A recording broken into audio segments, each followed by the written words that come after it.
जय everyone, welcome to DDA online classes again. मैं आपके साथ में रुचिर सर अगेन जोड़ रहा हूँ क्लास रूम नंबर 2 लेकर के आज का। ठीक है, आपका विकैबरी का सेक्शन था। विकैबरी में आप लोग सीख रहे हैं मेरे साथ अभी जो करंट का चैप्टर चल रहा था that was your antonyms and synonyms के पहले हमने सीखा था कि भाई हमें फ्रेजल प्रीपोजिशंस पूरे करने हैं एंड देन उसके बाद में साथ साथ हम रोज़ाना अपने इडियम्स को कैरी कर रहे हैं, साथ साथ 10 वर्ड्स करते हैं रोज़ाना इडियम्स के। एंड बाद में मैंने कहा था सिनोनिम एंटोनिम्स का आपका साइकिल चलेगा 7 डेज़ का। ठीक है, वो इस सीरीज़ के बाद में जैसे इसमें सीरीज चल रहा है अभी आपके पास that is the portion of your कौन सा आपको बताया था मैंने, fix prepositions, phrasal prepositions and साथ में अपना इडियम्स का पोर्शन। ठीक है, एंड आफ्टर 7 डेज अगेन हमारा जो पूरा फोकस रहेगा that will be on your antonyms and synonyms, okay, along with your one word substitution. So students अब अपना काम शुरू करते हैं अगेन। आज क्लासरूम नंबर 2 है। आई होप आपने क्लासरूम नंबर 1 का वीडियो पूरा देखा होगा, उसके नोट्स आपने पूरे फेयर आउट कर लिए होंगे। ओके, एंड रिमेंबर ये सारा प्रैक्टिस आपको यहाँ से एक डीडीए से बुक प्रोवाइड करी गई है, ओके, जिसमें आपकी सारी प्रैक्टिस वर्क है। उसमें भी सेम दिए गए क्वेश्चंस, लेकिन वो अनसॉल्व्ड है, मैं सॉल्व कर रहा हूँ आपके साथ में। ठीक है, so you can refer to that book also. So आज का काम शुरू करते हैं फिर क्लासरूम नंबर 2।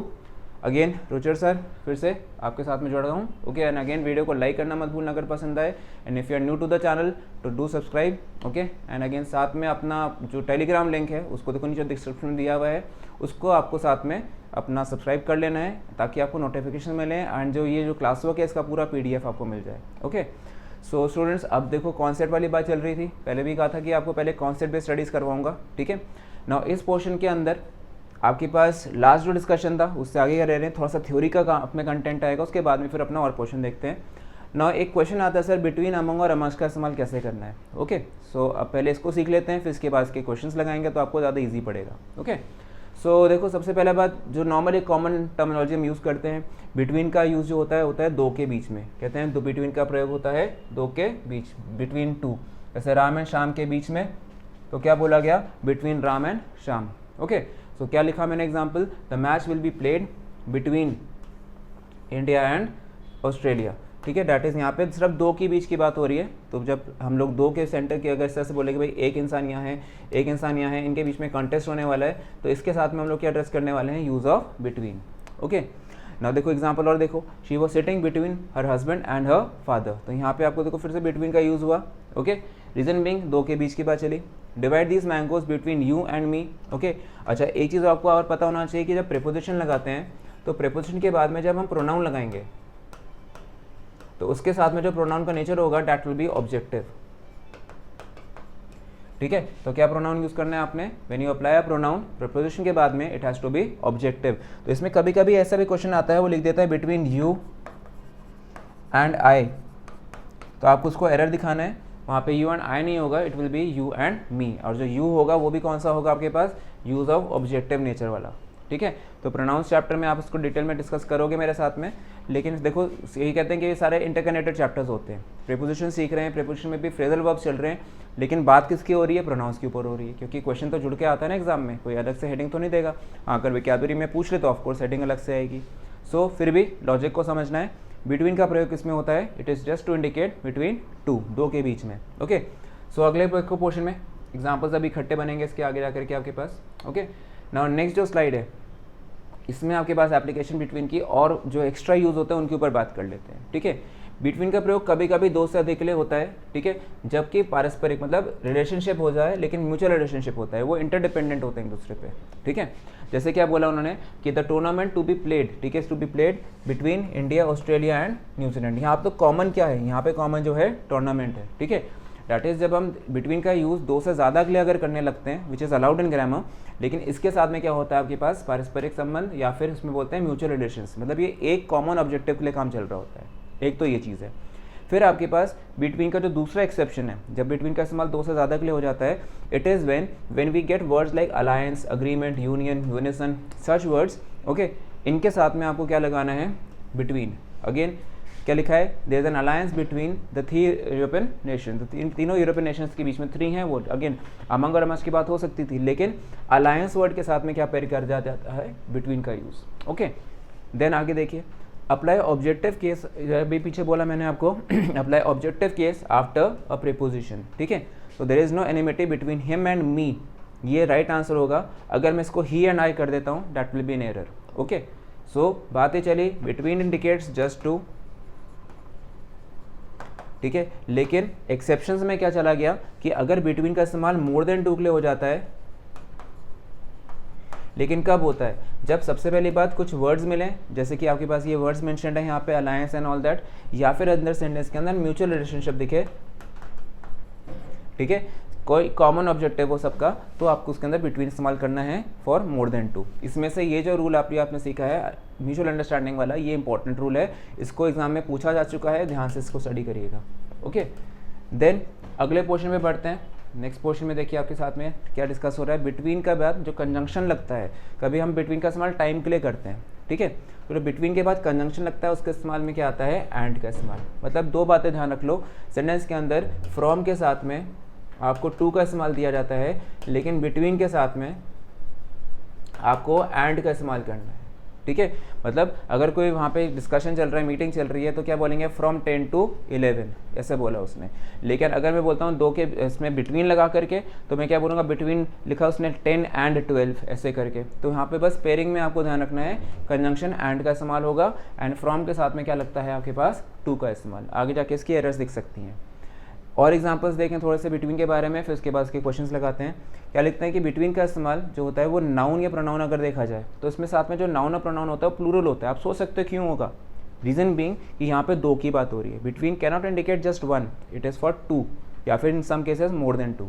तो जो भी नाउन आप यूज़ करोगे या जो भी प्रोनाउन आप यूज़ करोगे, इनके साथ में क्या होगा, प्लूरल होगा, वो सिंगुलर नहीं हो सकता। ओके, तो क्या लिखा, बिटवीन द कंट्रीज, अगर मैं बिटवीन द कंट्री करता हूँ तो गलत है। बिटवीन द स्टूडेंट्स, अगर मैं बिटवीन द स्टूडेंट कर देता हूँ तो रॉन्ग है, ठीक है। बिटवीन देम है, बिटवीन अस है। बिटवीन सेंटेंस के अंदर ही नहीं लिख सकता अकेले, हाँ, बिटवीन ही एंड शी करके ना लिख करके बिटवीन हिम एंड हर जरूर कर सकता था, ठीक है। अगर मैं इसको ऐसे बोलूँ सेंटेंस के अंदर बिटवीन, ठीक है, हिम एंड हर, तो देखो ना दो लोग तो है ना यहाँ पे, लेकिन ये नहीं लिखा जा सकता कि बिटवीन लिख दिया आपने और सेंटेंस में सिर्फ आपने ही लिख दिया हो खाली, ऐसा पॉसिबल नहीं है। फिर आपको उसको चेंज करना पड़ेगा, बोलना पड़ेगा भाई प्लूरल लगाओ। ओके, सो इसमें एक अपने ये फंडा ही सीखा। और चीज़ों की बात करते हैं, ठीक है।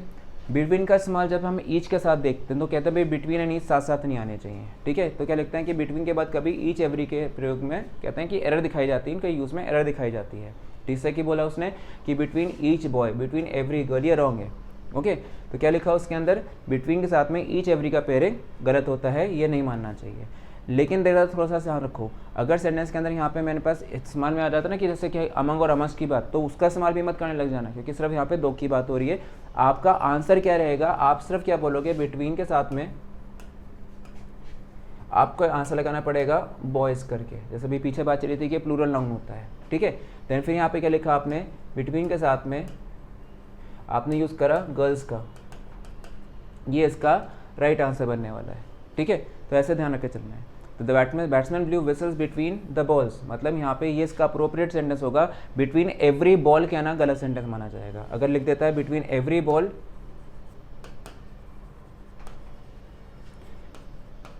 तो ये सेंटेंस एरर में दिखाया जाएगा, ठीक है। तो इसको थोड़ा सा ध्यान रखना है, इंपॉर्टेंट कॉन्सेप्ट है ये।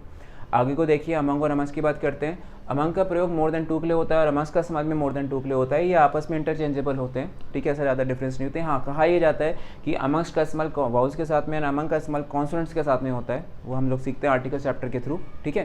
जैसे क्या बोला यहाँ पे सेंटेंस में, द से पहले अमंग एवं अमंग्स्ट दोनों का प्रयोग किया जा सकता है, ठीक है। क्या लिखा उसने, अमंग द बॉयज़, फिर अमंग्स्ट द बॉयज़, ये न्यूट्रल वाला कॉमन वाला फंडा आया इसका। फिर क्या लिखते हैं कि among is used with consonant and consonant sounds, whereas amongst is used with vowels और with vowel sounds। ये ध्यान रख के चलना था। कैसे, क्या लिखा उसने, देखो यहाँ पे टी है, टी की वजह से यहाँ पे कॉन्सोनेंट की बात आ रही है, तो आपको क्या प्रेफर करना चाहिए। देखो द तो लगाया नहीं है, तो क्या लगेगा सेंटेंस के अंदर, अमंग देम, ठीक है। देन अगेन यहाँ पे अस के साथ में देखो क्या लिखा है, यू लिखा हुआ है, ओके। तो यू के साथ में वही वाउल्स की बात आती है, तो इसमें आपको क्या लगाना पड़ेगा, अमंग्स्ट का इस्तेमाल। द के साथ में तो कॉमन है, कोई भी आ सकता था, लेकिन जब द ना हो तो आपको उसके अंदर अमंग अमंग्स्ट को चूज करना है on the basis of the sounds given और ऑन द बेसिस ऑफ किसके, कॉन्सोनेंट एंड वाउल्स के हिसाब से, ओके। देन आगे देखिए, the chief minister distributed blankets, among या अमंग्स्ट दोनों ही हो सकते थे, जरूरी नहीं कि अमंग ही लिखा जाए, it can be replaced by amongst, ठीक है, दोनों ही बन सकते थे, कोई इशू नहीं है। बस ये देखो यहाँ पे क्या लिखा हुआ है, द पुअर, द की वजह से ऐसा हो रहा है। ओके, सो ये आपने कुछ बातें ध्यान रखनी है, आई होप इसको आप नोट करेंगे बाद में। ओके, एंड देखो फिर से कहूँगा, चैप्टर भी आपका हाथ हुआ देखो क्लियर होता जा रहा है, काफ़ी सारे रूल्स हम लोग सीख रहे हैं, ताकि हम लोग जाके जब प्रैक्टिस शुरू करें इस क्वेश्चन लगाने की तो उसमें दिक्कत ना आए। आप रोज़ाना देखिएगा, कम से कम 10 से 15 मिनट में पहले रूल्स करवाऊंगा आपको कुछ, एंड देन उसकी एक्सरसाइज शुरू करेंगे हम लोग, ताकि एक बेस बन जाए हमारा। ओके, सो इसी तरह से देखो फिर आगे देखें, अगला हेडिंग आता है use of amid and amidst. ये बिटवीन से बड़ा कंफ्यूज करते हैं लोग, सोचते हैं जैसा होता है, फ़र्क होता है। बिटवीन का मतलब होता है दो के बीच में, लेकिन अमिड या अमिस्ट का मतलब होता है इन द सेंटर ऑफ, ठीक है, मतलब किसी चीज़ के केंद्र में। जब हम बात करते हैं कि अगर मान लो यहाँ पे अगर सीधा इसके सेंटर की बात की जाए तो इस्तेमाल क्या लगता है, वो लगता है अमिड का इस्तेमाल। ओके, केंद्र में की बात हो रही है। अगर यहाँ दो की बीच की बात चल जाए, ठीक है, एक हिस्सा आपके पास अगर मैं डिवाइड कर दूँ तो एक हिस्सा ये है, बी हिस्सा ये है, तो वो बिटवीन की बात करेगा। लेकिन अगर इनका सेंटर पॉइंट निकाल दिया जाए, ठीक है, तो वो बिटवीन नहीं होता है, फिर वो क्या निकलता है, अमिड या अमिस्ट में से निकलेगा। कैसे, अमिड और अमिस्ट बेसिकली किसके साथ होगा कि अमिड का इस्तेमाल आप कहते हैं वही कॉन्सोनेंट और अमिस्ट का इस्तेमाल वाउल्स के साथ में। मोर ओवर आप ये ध्यान रखना कि इनके साथ में अनकाउंटेबल नाउन्स होते हैं। अमिड और अमिस्ट के साथ में ज़्यादातर अनकाउंटेबल नाउन्स होते हैं, जैसे कि the bill was passed amid pandemonium, मतलब शोर शराबे के बीच में, केओस के बीच में, ठीक है, कन्फ्यूजन्स के बीच में। जब जैसे देखना पार्लियामेंट में शोर हो रहा है लेकिन फिर भी बिल पास करवा लेते हैं कई बारी, तो क्या निकलता है, the bill was passed amid pandemonium. फिर क्या लिखा उन्हें, दे आर सिटिंग अमिस्ट, देखो यहाँ पे you say, they are sitting amidst and talking against us, हमारे बीच में बैठ के हमारे ही विरोध बात कर रहे हैं। ओके, हिंदी में हम लोग के बीच बोलते हैं, लेकिन इंग्लिश में इसका थोड़ा सा फ़र्क है। बिटवीन का इस्तेमाल दो चीज़ों के बीच में, ठीक है, लेकिन अमिड का इस्तेमाल इन द सेंटर ऑफ। ये चीज़ों को आपको हमेशा ध्यान रख के चलना है। आगे नोट्स पे देखें, ठीक है, अगला क्वेश्चन आया आपके पास, बहुत कॉमन एग्जाम में आता है, बिसाइड एंड बिसाइड्स का इस्तेमाल। इसका हमने क्वेश्चन लास्ट जो क्लास 1 थी उसमें भी देखा था, आया था हमारे आगे। नाउ बिसाइड मीन्स बगल में, या फिर बाय द साइड ऑफ, या फिर आउटसाइड, एंड बिसाइड्स जिसमें एस लगा होता है, दिस शोज के अतिरिक्त, in addition to. Alright, then अब देखो कैसे बना, ही सैट बिसाइड मी, ये एक तरह से लोकेशन या पोजिशन बता रहा है, लेकिन क्या लिखा, besides his children his nephews and knees were also present at the ceremony, मतलब उनके अलावा, वो लोग तो थे साथ में और लोग भी थे, उनके अतिरिक्त, ये वाला सेंस निकलता है। ठीक है, तो बिसाइड्स का इस्तेमाल होता है इन एडिशन टू द, इसमें इंडिकेट करने के लिए, and beside indicates a location. ये ध्यान रखे चलो। और बातें सुनो ध्यान से, beside gives sense of addition, whereas ये तो मैंने आपको बताया, एक्सेप्ट गिव्स, एक्सेप्ट के साथ में एक कॉन्सेप्ट और समझना, except gives sense of subtraction, मतलब इसको ऐसे डिफाइन करते हैं कि जो बिसाइड्स होता है ये 1+1 होता है, साथ में एक और एक्स्ट्रा। लेकिन अगर मैं बात करता हूँ एक्सेप्ट को साथ में, मतलब हर कोई, लेकिन उसको छोड़ करके, मतलब इसको ये मान लेते हैं कि 2-1 का केस निकलता है, उसको छोड़ करके। ठीक है, तो ये ध्यान रखो, कई लोग इसमें गलतियाँ कर जाते हैं। तो क्या लिखा उसने, besides Urdu I know English and Hindi, मतलब मुझे उर्दू के अलावा हिंदी इंग्लिश दोनों आती है। ठीक है, तो इन्होंने क्या हिंदी में तो लगा था के अलावा, लेकिन इसका मतलब क्या है कि उर्दू तो आती ही है, साथ में क्या आता है, इंग्लिश भी आती है और हिंदी भी आती है, इसलिए उन्होंने क्या यूज़ करा है, बिसाइड्स यूज़ करा है। लेकिन मैं कह दूं कि सर मुझे इंग्लिश तो आती है, हिंदी नहीं आती, अगर कोई फॉरनर है सपोज, ठीक है, या मैं बोलता हूँ मुझे हिंदी तो आती है, मुझे इंग्लिश नहीं आती, तो मैं तब क्या बोलूँगा कि एक्सेप्ट लगा करके Hindi, I can not speak any other language. Okay, फिर ऐसे लगा के चलता। ठीक है, except English, he doesn't understand any other language, ये चीज़ है, क्योंकि इंग्लिश के अलावा कोई भाषा नहीं समझता वो, तो वो एक्सेप्ट का सेंस निकलता है। ओके, तो बस ये ध्यान रखना कि इसको हिंदी में लगभग सिमिलर टर्म्स मिलती हैं, लेकिन इंग्लिश में they are quite different. Fine, so इसके भी आप नोट्स बनाना, फिर आउट करना है इसको। अगला देखिए, बहुत इंपॉर्टेंट रूल है फिर से, इंस्पाइट और डिस्पाइट, इसके बिना आपका एक्सवाई का पेपर तो भाई पूरा भी नहीं होता है। सीडीएस में बहुत बड़ी कॉमन है, एनडीए में भी काफ़ी फ्रीक्वेंट क्वेश्चन रहता है इसका। ठीक है, थोड़ा सा ध्यान से देखिए, इंस्पाइट के साथ में क्या लगता है, ऑफ, और डिस्पाइट के साथ में हमारे पास ऑफ नहीं लगता। इसकी एरर ही आती है लिखी हुई कि डिस्पाइट के साथ ऑफ लगाकर एरर दिया जाता है, डिस्पाइट के साथ ऑफ का प्रयोग ना करें। मैंने साफ साफ मेंशन करा हुआ है लाइन को आपको।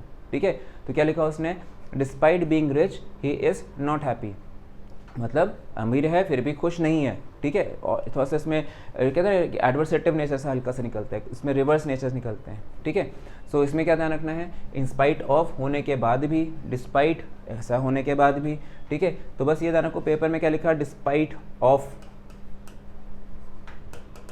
ठीक है, ऐसे लिखा, तो इसमें बस ये ऑफ का रिमूवल होगा, यहाँ से ये ऑफ नहीं आना चाहिए था। ठीक है, या तो उसको हम इंस्पाइट ऑफ में कन्वर्ट करेंगे, या फिर हम इसको क्या बोलेंगे, डिस्पाइट के साथ में। ठीक है, तो ऐसे आपको ध्यान रखो। एक्सेप्ट के साथ में मैंने आपको फिर से बताया, एक्सेप्ट के साथ में होता है को छोड़कर, he everyone was invited except Ravi, या ऐसा बोला मैंने, he invited all his friends except Ravi,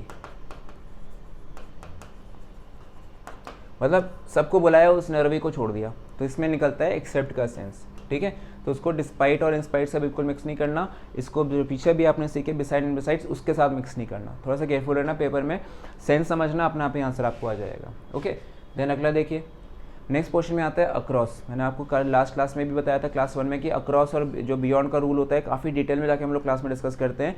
कुछ बच्चों के रिक्वायरमेंट आई थी, सर हमें अक्रॉस और बियॉन्ड दोबारा बता दीजिए, हमें समझ नहीं आया, डिटेल में बता दीजिए, तो मैंने आज उनके लिए अक्रॉस और बियॉन्ड के कुछ जो रूल्स बहुत इंपॉर्टेंट हैं यहाँ पे बोर्ड पे आपके सामने प्रेजेंट कर रहा हूँ। ठीक है, it is only on the demand. Basically class 1 को देखने के बाद कुछ फीडबैक्स आए थे कि सर आप इसमें थोड़ा सा हमें और ज़्यादा डिटेल डिस्क्रिप्शन दे दीजिए ताकि हमारे को लिंक लगाने में और ईजी हो जाए अक्रॉस एंड बियॉन्ड वगैरह का, तो इसके ऊपर चलो बात करते हैं। सो देखो, सबसे पहली बात, अक्रॉस का मतलब पहला निकलता है उस पार, ऑन बोथ साइड्स ऑफ। ठीक है, मतलब अगर मान लो सड़क है, सड़क के दोनों तरफ आपने क्या लगा दिए गए हैं, पेड़ लगा दिए गए हैं। ठीक है, तो अब trees are planted on the road, तो भाई मैं गाड़ी कहाँ चलाऊंगा भाई अपनी, है ना। अगर मैं उसको सड़क के ऊपर लगा दूंगा तो कार कहाँ चलेगी, कार तो नहीं चल सकते भाई फिर तो, है ना।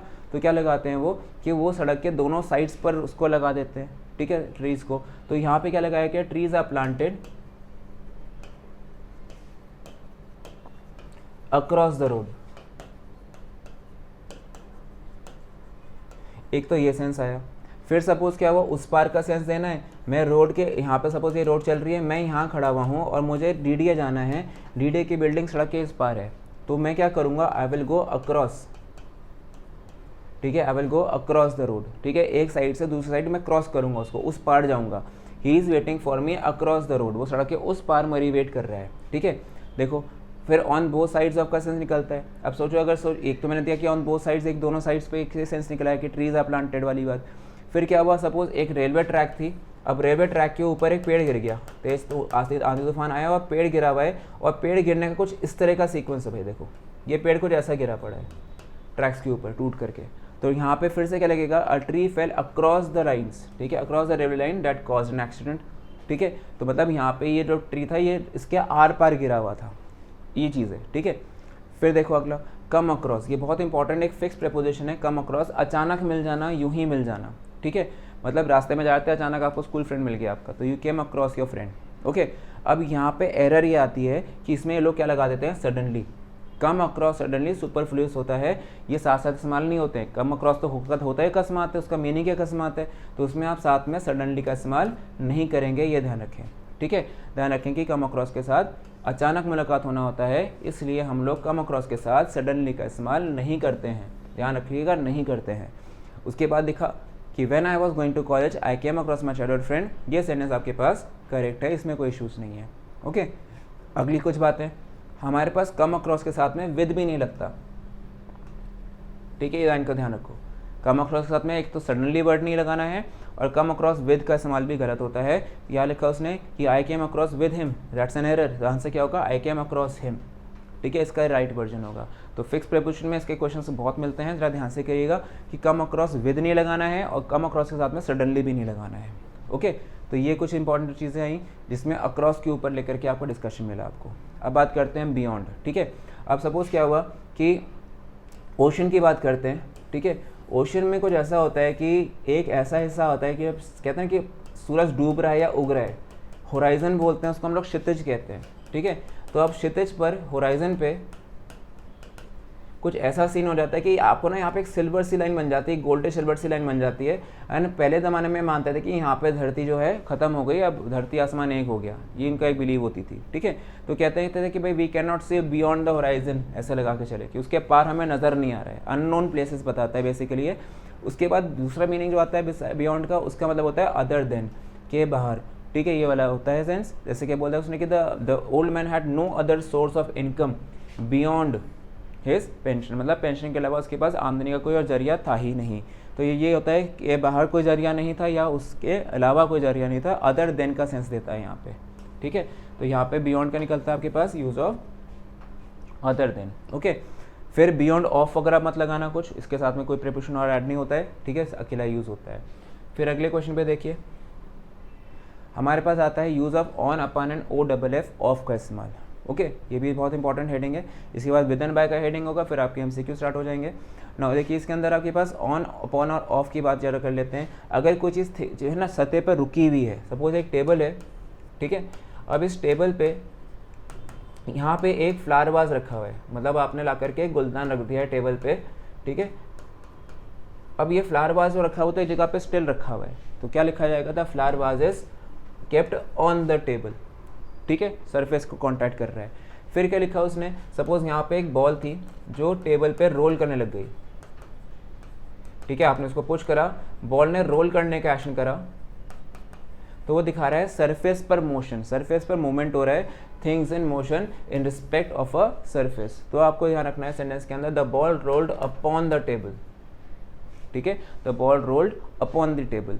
अब सपोज क्या हुआ, टेबल से लुढ़क गई, नीचे गिर गई है ना, बॉल एक तरफ समय पहुंची, वो बिल्कुल एज पर आ गई, उसके ऑन द एज आ गई और फिर नीचे गिर गई फ्लोर पे। तो अभी तो फ्लोर पे पड़ी, it is on the floor, लेकिन जो गिरने का एक्शन कर रही थी, है ना, मतलब वो जो अलग हो रही, सेपरेशन हो रही है, अलग हो रही है, तो क्या लिखा जाएगा, the ball fell off the table, O double F off, single F मत लगा देना, वो सिर्फ मटीरियल्स के लिए लगता है, ठीक है, रिलेशंस बताने के लिए लगता है। तो इसमें क्या लगाया, the ball fell off the table, O double F off लगाओगे, ये ध्यान रखना। फॉल ऑफ है अपने आप में एक फिक्स प्रपोजिशन है, ठीक है। देन अगला देखिए एग्जाम्पल, जैसे क्या मैंने बोला, keep the dog of the flower beds, मतलब उसको एक और सेंस निकलता है दूर रखना, किसी चीज़ से दूर रखना, ठीक है, अलग रखना, ठीक है। तो यहाँ पे जब अलग रखने का सेंस निकलेगा तो उसमें आपको ध्यान रख के चलना है कि इसके अंदर सेपरेशन का ही सेंस निकलता है, ठीक है। तो आपको एक कुछ हल्का सा, मैं भी सर्वाइव में कोई कहूँगा भाई आइडिया दे सकता हूँ।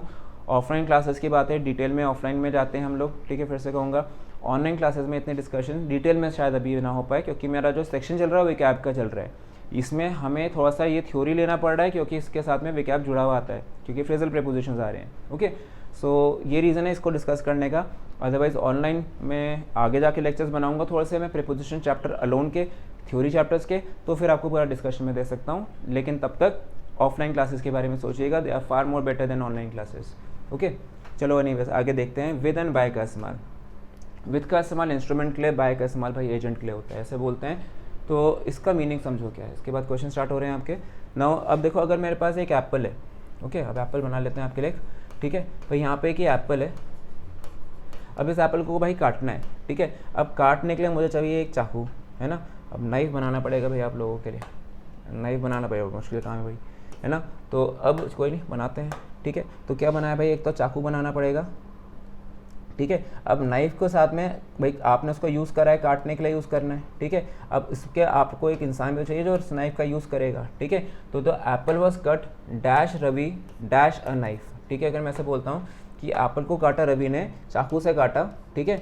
तो अब चाकू का इसने जब यूज़ करा होगा तो क्या यूज़ करा होगा, ये इसका इंस्ट्रूमेंट है, ठीक है। और जो इंस्ट्रूमेंट को यूज़ करने वाला है वो कौन है भाई, उसका नाम रवि है। तो मैं क्या लिखूँगा कि द एप्पल वॉज कट, पैसे वॉइस लगा रहा हूँ, dash Ravi dash a knife. तो क्या लिखा जाएगा, was cut by Ravi with a knife, ऐसे ध्यान रखकर चलो, ठीक है। कुछ और चीज़ें ध्यान रखना, आगे जाके डिस्कशन में मिलेगा। इंक की जब बात आती है तो इसमें क्या ध्यान रखना होता है, इन इंक होता है, ठीक है। इंक के साथ में हमेशा क्या लिखा जाता है, इन इंक। लेकिन अगर मैं इंक पेन लगा देता हूँ, ठीक है, तो आपको ध्यान रखना है उसके लिए फिर से क्या यूज़ करोगे, इन इंक पेन। ये कमिंग डेज में आपको मैं लेक्चर में बताऊंगा, इसका क्वेश्चन आने दो तब डिस्कशन करके आएंगे भाई ये he wrote the letter in ink होता है या इन इंक की जगह पे विद इंक होगा। तो इन इंक होगा, लेकिन इंक पेन से लिखा उसने तो फिर से क्या लग जाता है, विद इंक पेन। वही बात आती है कि he wrote the letter in red in blue, मतलब कलर की बात कर रहे हैं तो उसमें इन लगता है। लेकिन अगर वही आता है कि रेड बॉल पेन तो with a red ball pen, ये ध्यान रखकर चलना होगा, ठीक है। सो चलो ये आज का थ्योरी कंटेंट था, लेकिन अब इसके साथ में थोड़ा सा प्रैक्टिस भी कर लेते हैं अपने वर्ड्स की, ठीक है। जो हमारा मेन ऑब्जेक्टिव था क्लास वर्क का, थोड़ा सा आपको 15 से 20 मिनट का मैंने थ्योरी कराया है। अब अगला हिस्सा जो रहेगा that is of questions, okay. देखते हैं अब आंसर्स क्या है। सेटिस्फाइड के साथ में जब आप लिखते हैं कि आई am satisfied dash is innocence, मतलब मैं उसकी मासी में जो है उससे मैं सेटिस्फाइड हूँ कि हाँ ये बेगुनाह है, इसने कुछ नहीं करा है, तो आपको सेटिस्फाइड के साथ में लगाना पड़ता है विद का इस्तेमाल, रेड से हाईलाइट हो रखा है आपके लिए, ठीक है। तो I am satisfied with his innocence. Then अगले क्वेश्चन पे आ जाते हैं, ही इज़ डिज़ायरस ऑफ। ध्यान रखना डिज़ायरस के साथ में ऑफ का इस्तेमाल है, फिर बाद में नाउन विजिटिंग का काम कर रहा है यहाँ पे, ठीक है। तो इसमें जिरंड का एप्लीकेशन हो रहा है वो, तो क्या लिखा जाएगा कि he are you really desirous of, मतलब किसी चीज़ के बारे में डिज़ायर करना, बहुत ज़्यादा इच्छुक होना, ओके, ये सेंस बनता है। अब देखो एडजेक्टिव से कनेक्टेड क्वेश्चन आ गया। हमें सिखाया जाता है कि अगर आपके पास एडजेक्टिव आई ओ आर पे ख़त्म होता है तो उसके बाद में आपको क्या इस्तेमाल करना है, टू का इस्तेमाल, ठीक है। अगर ई आर पे ख़त्म होता है तो उसके साथ में हमें क्या लगाना पड़ेगा, टॉलर देन का इस्तेमाल, ठीक है। मतलब लिखा जाता है सीनियर, सीनियर के साथ में क्या लगाओगे, टू लगाओगे, ठीक है। इन्फीरियर तो आप किस इस्तेमाल लाओगे, टू का इस्तेमाल लाओगे। लेकिन अगर मैं लिखता हूँ टॉलर तो आप इसके इस्तेमाल में देन का इस्तेमाल करोगे, ठीक है। अगर मैं बोलता हूँ सेंटेंस के अंदर किसी भी तरह से इस्तेमाल मतलब ई आर पे ख़त्म हो रहा है, लेकिन कुछ एक्सेप्शंस भी होते हैं, ध्यान रखना। सेंटेंस के अंदर अगर एल्डर लिखा जाता है, ठीक है, एल्डर ई आर पे ख़त्म होता है लेकिन एल्डर के बाद में टू लिखा जाता है। अगर सेंटेंस में प्रिफर्ड लिखा जा रहा है, प्रेफर ख़त्म जरूर ई आर पे हो रहा है लेकिन इसके बाद में टू लगाया जाता है, ठीक है। तो ये कुछ एक्सेप्शंस हैं जो आपको चैप्टर में मिलेंगे आगे जा करके, of adjectives as well as prepositions. तो फिलहाल के लिए आंसर निकालना था, ही वॉज जूनियर, टू का इस्तेमाल करूंगा because adjective which ends on I O R will take to after it, ये ध्यान रख चलना, ठीक है। और देखो फिर से उसके बाद में ऑब्जेक्टिव प्रोनाउन लगाया हुआ है, ध्यान रखना। देन उसके बाद अगला क्वेश्चन पे आ जाते हैं। नेक्स्ट क्वेश्चन के अंदर हमारे पास आता है my younger brother is good, ठीक है। अब किसी सब्जेक्ट की अगर बात करते हैं तो उसमें हम लोग ऐट का इस्तेमाल करते हैं। अगर इसमें इन दिया हो तो मैं इनको प्रेफर रखता, ऑप्शन के अंदर इनकी प्रेफरेंस होती, लेकिन वो इन दिया नहीं है उसके अंदर। तो यहाँ पे फिर आंसर क्या था, my younger brother is good at mathematics, मतलब कैलकुलेशंस में अच्छा है, यहाँ पे ये बोला जाएगा, ठीक है। फिर अगला देखिए, कंड्यूसिव के साथ में होता है टू का इस्तेमाल, ठीक है। फ़ायदेमंद है, किसी चीज़ के लिए फ़ायदेमंद होता है तो it is conducive to your health, ऐसे बोला जाता है। देन अगला आपने लास्ट क्लास में सीखा था क्लास 1 में कि mister Jha is angry, student एक इंसान है, पर्सन है, तो उसके लिए क्या लगाएंगे हम लोग, विद का इस्तेमाल, ओके। अगर आपको कॉन्सेप्ट्स हैं पता, अगर थोड़े बहुत आपने प्रैक्टिस करी है तो इसी स्पीड से आपके आंसर्स आ सकते हैं इन योर एग्जामिनेशंस, ओके। तो प्रैक्टिस करते जाओ, नोट्स बनाते जाओ, मैं हमेशा कह रहा हूँ लगातार नोट्स बनाना, ठीक है। आगे देखिए, दो she is very much interested dash singing. अब सिंगिंग यहाँ पे क्या काम कर रहा है, सिंगिंग यहाँ पे गाने की बात कर रहा है, ठीक है। इन सिंगिंग का इस्तेमाल करूँगा, ठीक है। उसके बाद बताए she is not good dash it, she is not good at it, ठीक है। तो इसमें इस्तेमाल में क्या लेके आओगे आप, इनका और एट का, ठीक है। अब मैं ऑन सिंगिंग किसी सर्विस की तो बात कर नहीं रहा हूँ, ऑफ सिंगिंग किसी रिलेशनशिप की तो बात हो नहीं रही है। अबाउट होता है के बारे में, अबाउट का मतलब होता है के बारे में, ठीक है। मतलब मैंने क्या बोला भाई, क्या तुम्हें रवि के बारे में पता है, मैं क्या बोलूँगा, do you know about Ravi, ये मैंने पूछा। तो यहाँ पे नो अबाउट का सेंस निकल रहा है के बारे में जानकारी होने का, या फिर अबाउट कहते हैं कि जो लगता है लगभग का sense, it is near about ऐसे बोलते हैं हम लोग, तो सुपरफ्लुअस नेचर, लेकिन it's about to start, it's about to ऐसे भी लगाते हैं कई बार हम लोग, होने ही वाला है का सेंस देने के लिए। तो आगे जाके मिलेंगे क्वेश्चन। चलो इसके अगला आ जाता है यू, यू फिर से क्या है, एंग्री के साथ में पर्सन है, विद का इस्तेमाल करेंगे, ठीक है।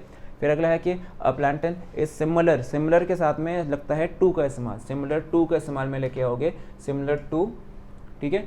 बनाना, बनाना के जैसा दिखने वाला एक वो एक फल होता है, तो उसमें क्या लगा के चलोगे, प्लांटन इज सिमिलर टू का इस्तेमाल करोगे आप, ओके।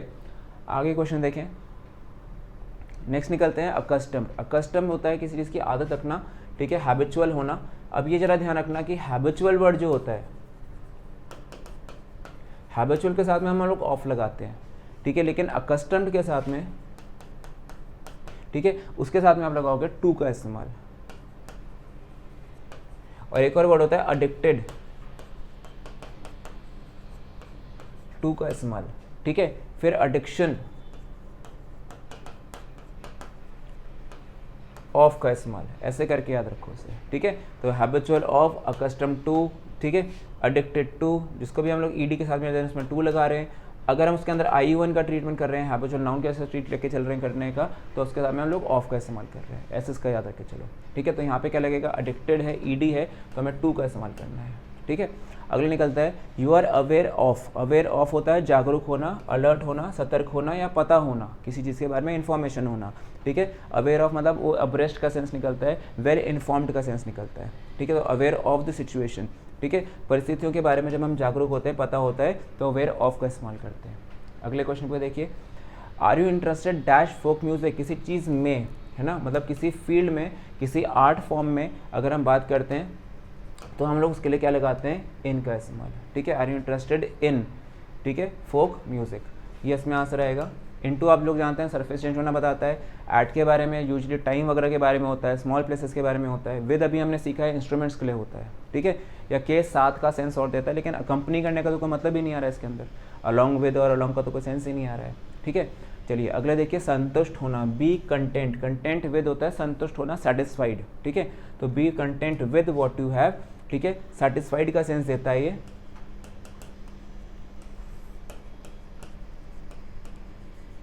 ठीक है। Be satisfied with what you have, ये ध्यान रखना है। अगले पे देखिए, children are dependent dash their parents, children are dependent on, upon मत लगाना क्योंकि वो सरफेस की बात नहीं कर रहा है, ठीक है, एम्फोसिस भी नहीं कर रहा है। तो उसके बाद फिर आपको पास बनता है ऐड का इस्तेमाल और टू का इस्तेमाल, देखो इसमें इस्तेमाल नहीं होगा। तो आपको ये पता है कि ऑन का इस्तेमाल, डिपेंडेंट ऑन, ये एक फिक्स प्रेपोजिशन है। अब माना मैंने सरफेस की बात नहीं कर रहा है, लेकिन स्टिल एक फिक्स प्रेपोजिशन में किसी चीज़ के ऊपर निर्भर होना है, किसी पर निर्भर होना है। एक्चुअली ऑन का सिर्फ एक इस्तेमाल नहीं है, और भी इस्तेमाल आते हैं, ठीक है। तो ऑन किसी पे डिपेंड करना, तो यू रिलाई ऑन या रिलाई अपॉन, ठीक है। अगर मैं रिलाई वर्ड लिखता हूँ तो इसके साथ में हम लोग अपॉन का इस्तेमाल या ऑन का इस्तेमाल कोई भी कर सकते हैं, लेकिन जब हम डिपेंडेंट की बात करते हैं, निर्भर होना, किसी पर आश्रित होना, तो उसके साथ में हम लोग ऑन को प्रेफर करते हैं, ये ध्यान रखें। चलो अगले क्वेश्चन को देखो, नेक्स्ट क्वेश्चन में आ रहा है सच अ स्मॉल थिंग। अब देखो ये पर्सन नहीं है, अभी आप सोचते सीधा विद लगा दो, ठीक है। यहाँ पे चीज़ की बात हो रही है, ठीक है, थिंग। तो यहाँ पे जब हम देखते हैं कि अगर पर्सन होता तो हम लोग लगाते हैं एंग्री विद, अगर किसी पर्सन का बिहेवियर होता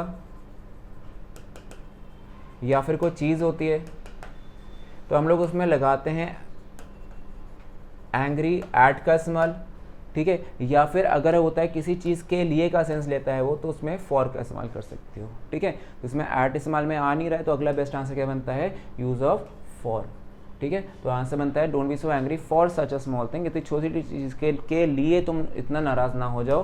तो के लिए का जब सेंस निकलता है तो आपको उसके लिए यूज़ करना है फॉर का, ठीक है। अगला देखिए, he seems to be sure of, ठीक है, द फैक्ट्स, नाउन के साथ में यूज़ होता है ऑफ का, ठीक है, श्योर ऑफ द फैक्ट्स, ये ध्यान रखना।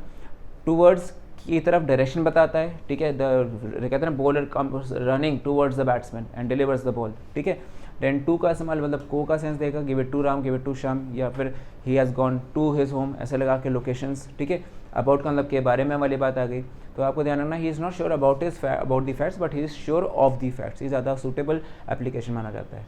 अगला देखो, फाउंड गिल्टी ऑफ, किसी चीज़ का दोषी करार पाना, किसी चीज़ के बारे में उसने कोई क्राइम किया, उसका गिल्टी, उसको कहते हैं कॉन्विक्ट हो गया, उसको गिल्टी पाया गया उसका वो, ठीक है। तो he was found guilty of treason, he was found guilty of murder, he was charged with murder, ये भी ध्यान रखना, ठीक है। लेकिन चार्ज्ड विद के साथ में लगता है चार्ज, अगर साबित हो जाए आरोप, जेल भेज दिया तो चार्ज विद हो जाता है, लेकिन अगर चार्ज ऑफ लगता है तो केस अभी चल रहा है, अंडर ट्रायल है। लेकिन गिल्टी ऑफ के साथ में आपको देखना है कि उसको भाई दोषी ठहरा दिया गया है कि भाई इसमें किसने गलती करी है। तो थोड़ा सा वर्ड्स का मिक्सअप नहीं होना चाहिए था, ध्यान रखना था। चार्ज वर्ड के साथ में, चार्ज के साथ में अगर विद लग जाता है तो ये हो जाता है फाउंड गिल्टी, मतलब उसको कन्विक्ट कर दिया, ठीक है। अगर चार्ज ऑफ होता है तो भाई वो अभी गिल्टी नहीं डिक्लेयर हुआ है, वो अंडर ट्रायल है, ठीक है, अभी भी उस पर केस चल रहा है, ये ध्यान रखे चलना है, ठीक है। तो ये इंपॉर्टेंट एप्लीकेशन मिली आपको। देन उसके बाद फिर अगले क्वेश्चन को देखो क्या दिया है इसमें, how is your point relevant to the discussion, इस चीज़ से आपका पॉइंट कैसे कनेक्टेड है, कनेक्टेड टू का सेंस लगा के चलो, ठीक है। रेलेवेंट का सेंस लगाओ, रेलेवेंट टू का सेंस लगा के चलो, ठीक है। तो सेंटेंस के अंदर रेलेवेंट का इस्तेमाल करना, ठीक है। How is this relevant to the discussion, उससे आपका पॉइंट कैसे कनेक्टेड है, संबंधित है।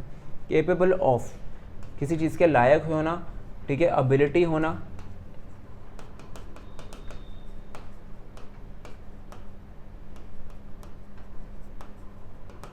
ठीक है। तो इसमें आप क्या लगाओगे, he is capable of leading the country, ठीक है।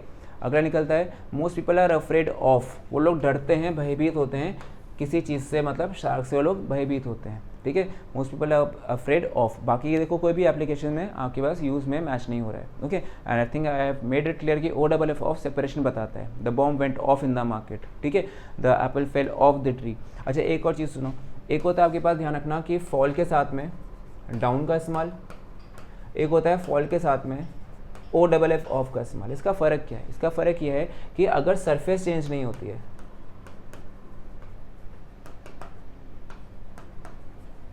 तो क्या लगता है फॉल डाउन, लेकिन यहाँ पे फॉल ऑफ में चेंज ऑफ सरफेस भी हो सकता है। कैसे? अगर मान लो क्या बनता है कि एक इंसान रोड पे चल रहा है, ठीक है, अब रोड पे चलते चलते एक गड्ढा आया, एक पिट आया, उसमें उसका पैर फंसा, वो नीचे गिर गया। अब रोड पे चल रहा था, रोड पे ही गिरेगा, तो तब क्या लगेगा? ही विल फॉल डाउन, ठीक है, ऑन द रोड। लेकिन अगर एक ट्री है, उस ट्री पर एक डाल पे एक मैंगो लटका हुआ है जो पक गया है पूरी तरह से, अब वो मैंगो टपक गया नीचे, ठीक है, सरफेस अलग हो गई है, तो क्या लिखा जाएगा कि द मैंगो, द फ्रूट, जो भी लगाना हो, ठीक है, इट फेल ऑफ, DF लगा के, the tree. Separation of surface की बात हो रही है, ठीक है, तो ये ध्यान रखे चलो। सो अगला पोर्शन देखें क्या दे रहे हैं हमारे पास। न्यूयॉर्क इज एक्सपोज टू, ठीक है, एक्सपोज टू के साथ ध्यान रखना हाई नॉइस लेवल, मतलब वहाँ पे जो ध्वनि प्रदूषण है उसको बहुत ज़्यादा वहाँ पे ज़्यादा है वो, तो वो एक्सपोज टू का सेंस लगा के चलता है, ठीक है। देन अगला आता है आपके पास अनॉयड। अब पर्सन आ गया। अब पीछे बात हुई थी क्लास 1 के अंदर अनॉयड विद का इस्तेमाल सिखाया था आपको मैंने पर्सन के लिए, ठीक है, चीज़ों के लिए अनॉयड ऐड का इस्तेमाल हुआ था, बिहेवियर के लिए अनॉयड ऐड का इस्तेमाल हुआ था।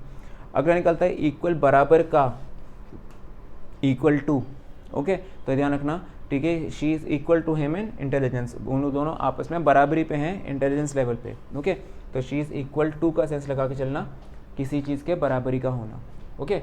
अगले क्वेश्चन पे आइए।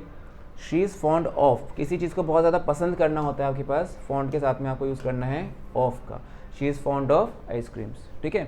फिर अगला है फॉन्ट का, ध्यान रखना स्पेलिंग का, FOUND नहीं है वो, इसमें क्या लगा है FOND, फॉन्ड ऑफ, ठीक है। देन अगला निकलता है small planes are equipped with, वो उससे लेस होते हैं, उसमें इक्विप्ड विद होते हैं, ठीक है, उसमें इंस्टॉल्ड होते हैं वो,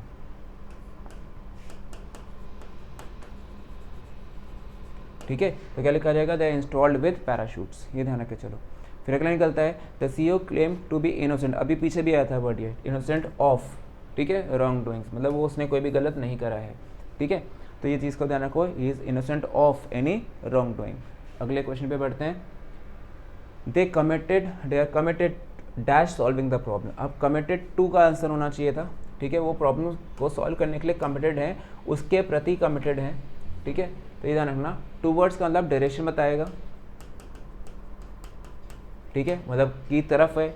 इनटू बताएगा चेंज ऑफ सरफेस,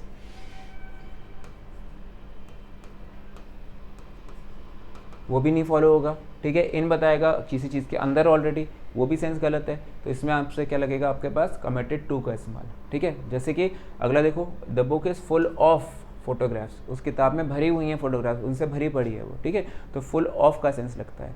देन अगला दिया उसने we are confident of success, ठीक है, ऑफ के साथ में ध्यान रखना है नाउन के इस्तेमाल में, ठीक है, तो इसमें ध्यान रखो we are confident of success, ये ध्यान रखना है इसमें, ठीक है। कॉन्फिडेंट अबाउट नहीं होना चाहिए था, ये इसमें ध्यान रखना, लोग कई बार गलती करते हैं अबाउट लगाने के लिए, तो इसका थोड़ा सा बी केयरफुल, हाँ, इसको थोड़ा सा ध्यान रखना।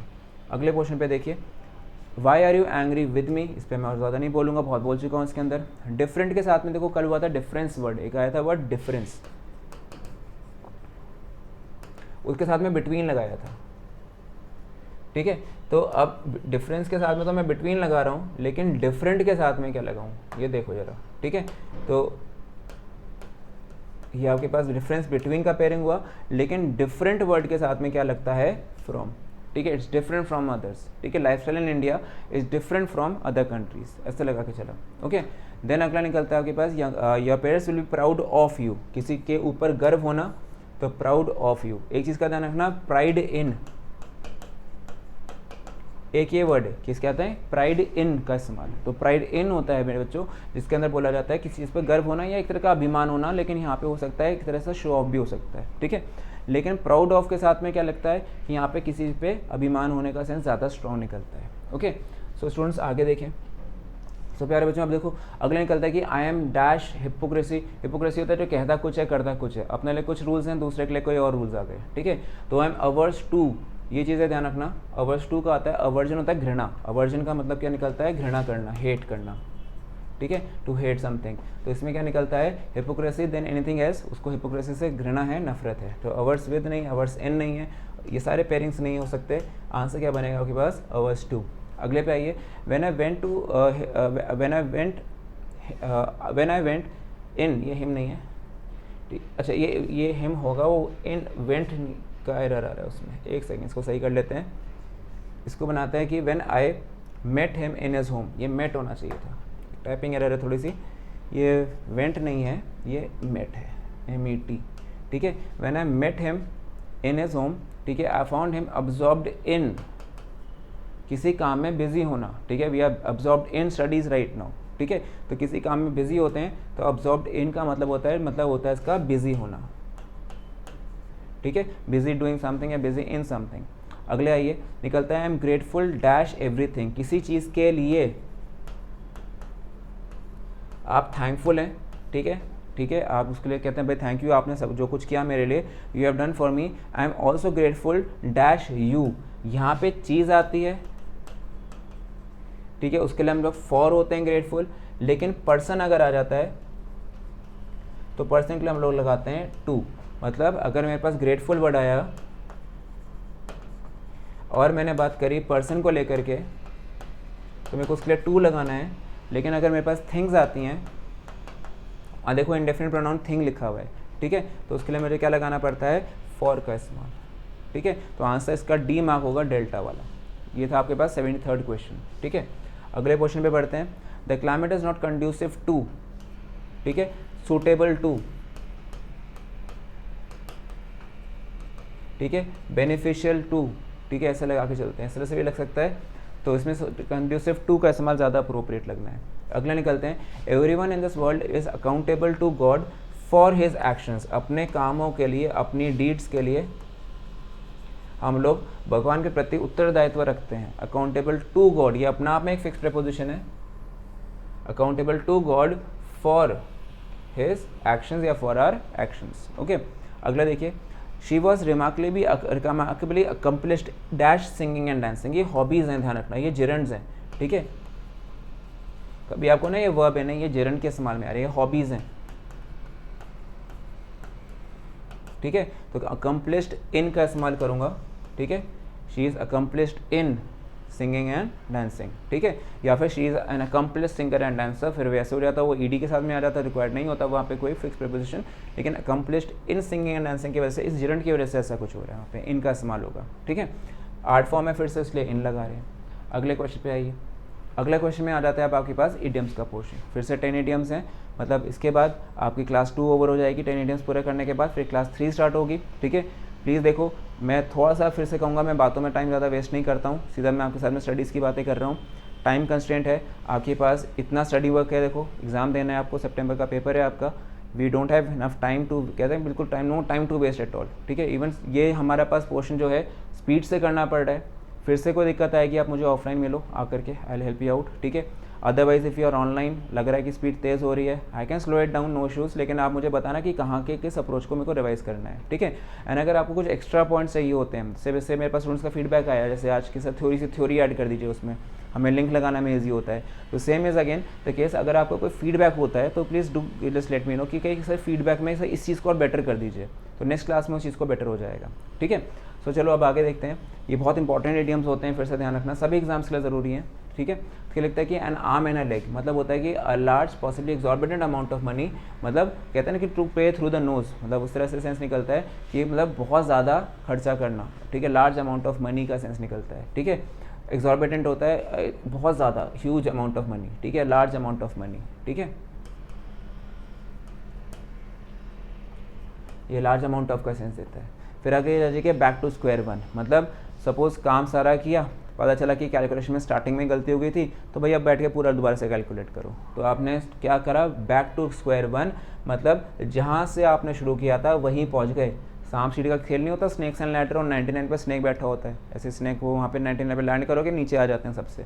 तो पॉइंट क्या बनता है, you are back to square one, ठीक है। तो ये क्या बनता है, back to the point where you started something with no progress having been made, मतलब जहाँ से शुरू किए थे वहीं पे आके ख़त्म हुआ, ये होता है meaning back to square one. जब भी आपको इडियम्स लगाने हो उसकी स्टोरी समझ लिया करो, अपने आप ही आंसर आ जाया करेंगे।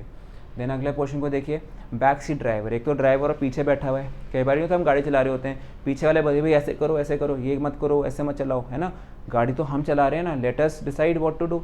लेकिन नो, वो पीछे से हमें इंस्ट्रक्शंस दे रहे होते हैं, अपने आप तो नहीं करेंगे, लेकिन बैक साइड से इंस्ट्रक्शंस आ रही होती हैं। क्रिकेट के गेम में देख लो, यार इसको ना ऐसे खेलना चाहिए था, यार इसको ऐसे मारना चाहिए था। Thing is let the batsman decide, let the bowler decide what to bowl, ठीक है। लेकिन people again have a habit of giving instructions और advice to others for things they are not responsible. उन चीज़ों के लिए वो अपना इंस्ट्रक्शंस दे रहे हैं जिसके लिए उनको रिस्पॉन्सिबिलिटी दी ही नहीं गई है, वो उस चीज़ के लिए है ही नहीं, ठीक है। तो ये चीज़ को थोड़ा सा फॉलो करो, that means to give responsibility for things, ठीक है, which a person is not entitle to या फिर नॉट मेंट टू, ठीक है। तो ये आप ध्यान रखो, उसके लिए अंदर आंसर लगेगा बैक सीट ड्राइवर का। A person is who keeps giving advice but unwanted advice होती है।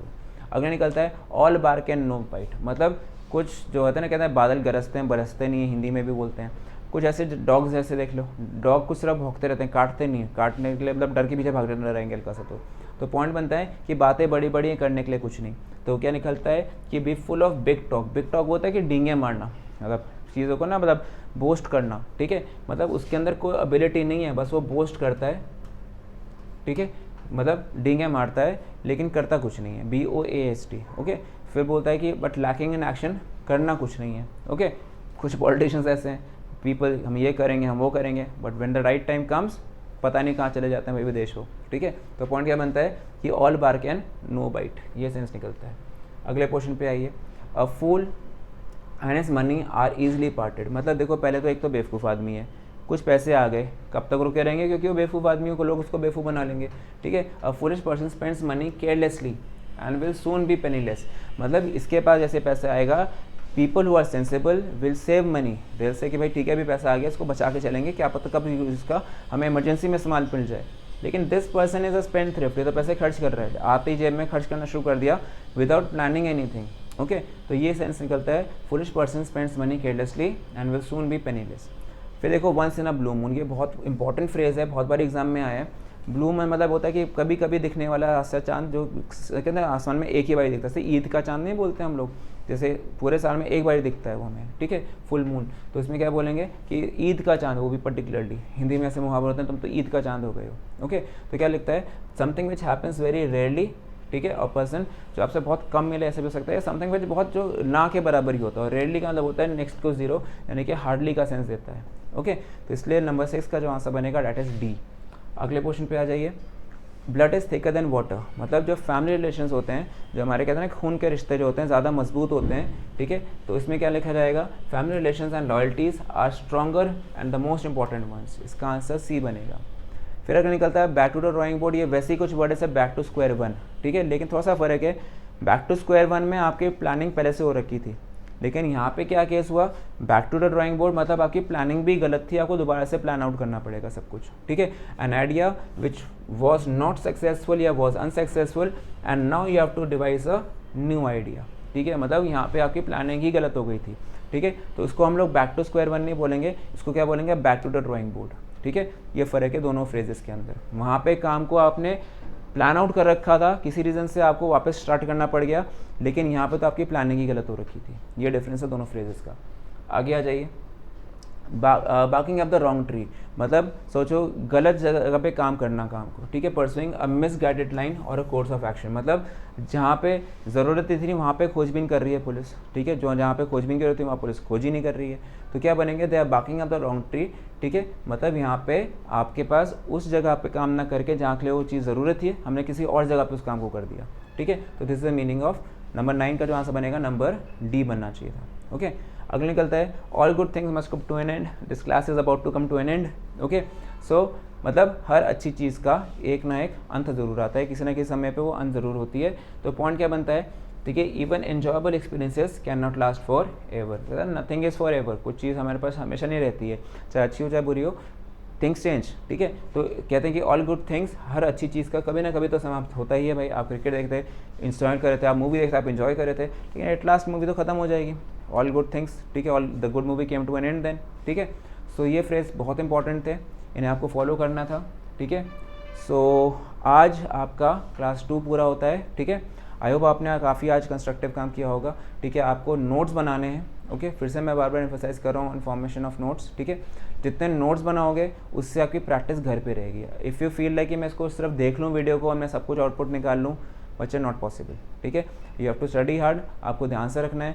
इडियम्स फ्रेजेस का आपका कंसिडरेबल हिस्सा आता है हमारे पेपर के अंदर, ठीक है। एंड अलॉन्ग विद उसके तो साथ में प्रिपरेशन हैं ही देखो आपके, ठीक है। सो क्लास 3 पे मिलते हैं अगली बारी। क्लास 3 में फिर से आपके पास fix prepositions, phrasal prepositions and idioms का पोर्शन होगा।